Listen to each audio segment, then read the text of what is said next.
Hoje eu quero começar com uma pergunta que provavelmente já passou pela sua cabeça. Vale a pena migrar do Windows para o Linux? Eu mesmo tentei por anos largar de vez o Windows, mas sempre acabava voltando, principalmente por conta de aplicativos profissionais como o Photoshop e o Premiere. Mas hoje a história é outra. Hoje eu uso o Linux como meu sistema principal para tudo, para trabalhar, editar meus vídeos, jogar, para tudo mesmo. Então, o que eu quero te mostrar neste vídeo não é um tutorial técnico cheio de comandos, mas sim uma análise honesta e real, baseada na minha própria experiência. E já te adianto a resposta. Sim, vale a pena se você estiver passando por algo parecido com o que eu passei. E antes de começar, já deixa seu like e se inscreve no canal para não perder os próximos vídeos. E me diz aqui nos comentários, está pensando em migrar para o Linux ou já é um usuário do sistema?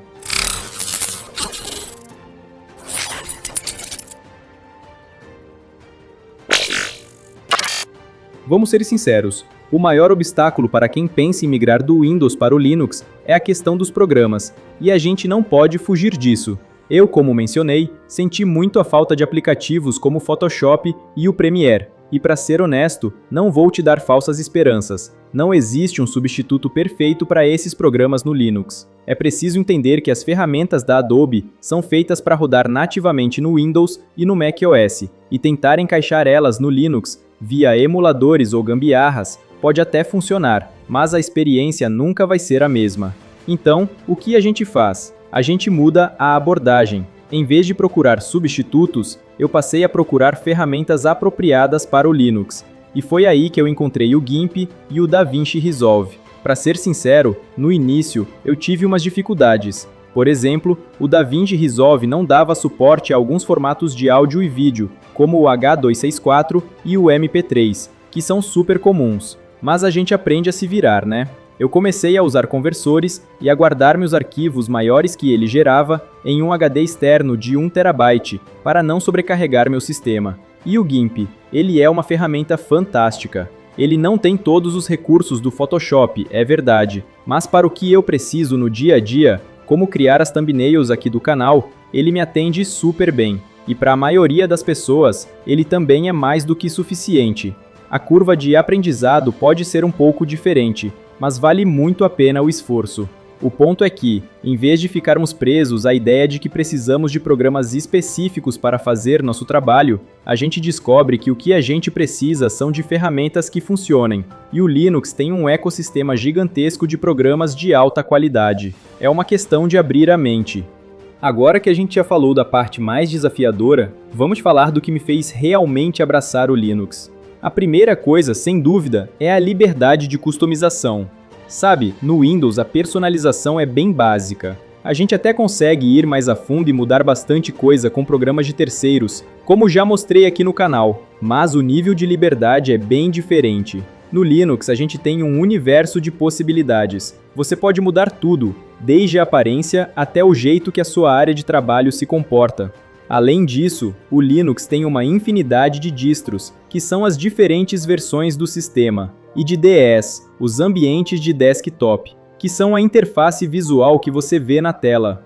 E foi assim que eu virei um distro hopper de carteirinha. Eu adoro testar diferentes distribuições e ver qual se encaixa melhor no meu jeito de usar o computador. Por exemplo, a que eu uso hoje e que me conquistou de vez é o CashOS. Ele é uma distro baseada no Arch, e foi a mais compatível com o meu hardware, além de ser super otimizada para jogos. E, mesmo que eu planeje usar ele por um tempo, pode ter certeza que eu vou testar outras no futuro. A segunda coisa, e que para mim é um ponto crucial, é a privacidade.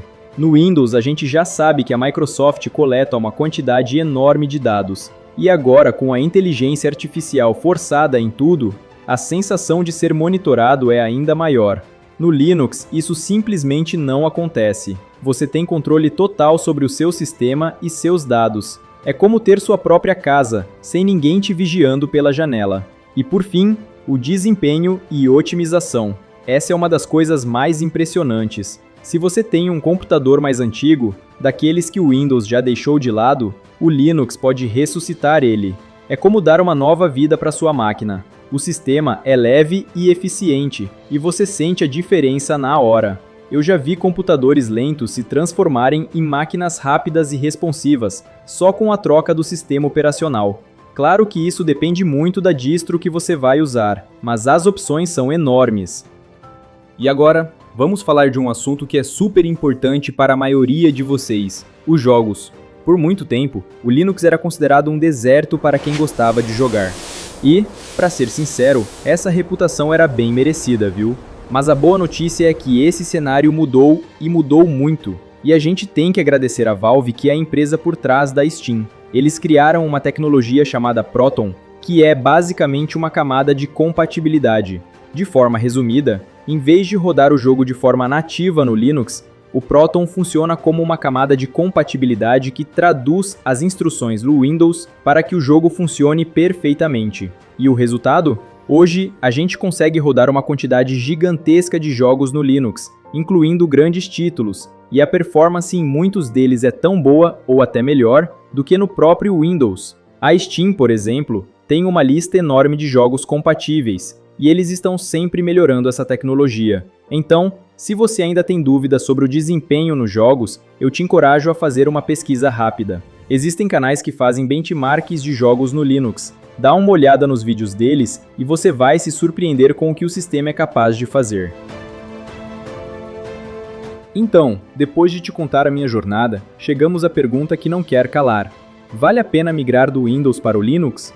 E a minha resposta, baseada em toda a minha experiência, é que sim, vale a pena, mas a migração não é sobre abandonar o Windows, e sim sobre escolher a ferramenta certa para você.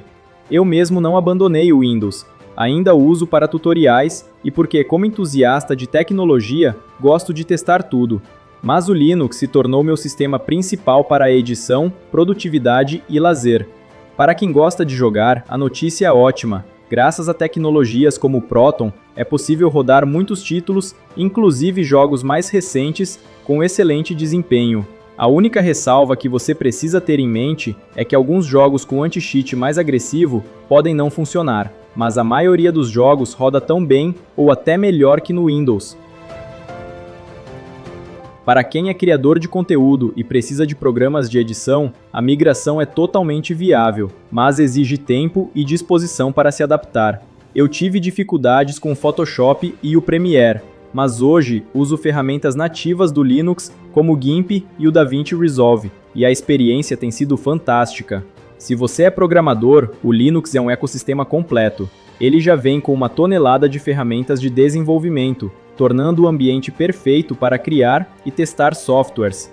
Por ter uma linha de comando poderosa e ser super amigável para quem trabalha com scripts, servidores e outras tecnologias que são a base da programação, a maioria das linguagens e frameworks mais populares tem um suporte excelente e uma compatibilidade fantástica com o sistema. E para quem usa o computador para tarefas mais básicas, como navegar na internet, estudar ou trabalhar, o Linux é uma escolha perfeita. Ele é leve, otimizado e pode dar uma sobrevida a computadores mais antigos.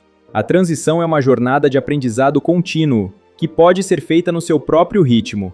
Instalar um sistema de dual boot é uma ótima opção para ir se adaptando gradualmente. Assim, você tem os dois sistemas na mesma máquina, e pode ir se adaptando gradualmente, sem pressão.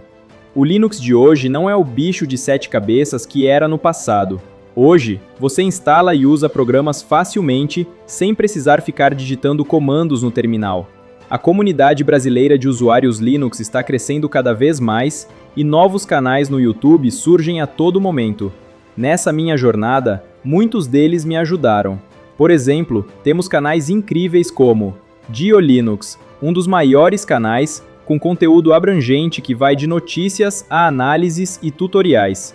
Riker Linux, focado em dicas práticas e testes no Linux para o uso no dia a dia. Professor Juliano Ramos. Com uma didática impecável, ele simplifica conceitos complexos do sistema. PsyGreg. Esse é um canal mais recente, mas que já mostra um potencial enorme, com conteúdo de alta qualidade sobre Linux. RB Games Linux. Aborda o universo dos games no Linux.